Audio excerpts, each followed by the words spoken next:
I need to thank MR. Radha sir இந்த படத்துல.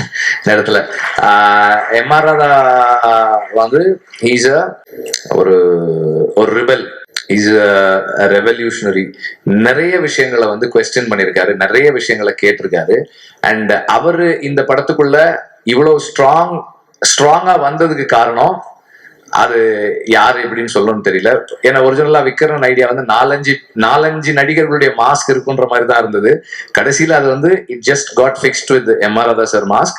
நான் வந்து ராதாரவி சாருக்கு இந்த படம் ஸ்டார்ட் பண்றதுக்கு முன்னாடி அவருக்கு கேட்டேன், சார் இந்த மாதிரி சார் யூஸ் பண்ண போறோம், எங்க ஐயாவை வந்து தப்பா காட்டுவீங்களா? இல்ல சார் அப்படியெல்லாம் இல்ல சார் அப்படின்னு. சரி அப்படின்னா வந்து யூ கேன் யூஸ் அப்படின்னு சொல்லி சொன்னாங்க.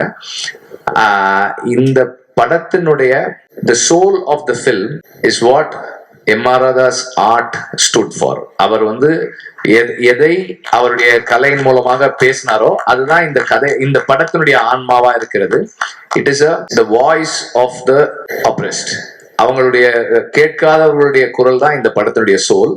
அதுக்கு மேல என்னென்னவோ இருந்தாலும் இப்போ விக்ரன் சொன்ன அந்த கேரக்டர், இந்த ரெண்டு கேரக்டர்ஸ், கவின் பிளே பண்ற கேரக்டர், ஆண்ட்ரியா பிளே பண்ற கேரக்டர், ருஹானி பிளே பண்ற கேரக்டர், ருஹானியோட ஹஸ்பண்ட் பிளே பண்ற கேரக்டர், என்ன இருந்தாலும் அதோட சோல் வந்து இஸ் அபவுட் த வாய்ஸ்லெஸ்.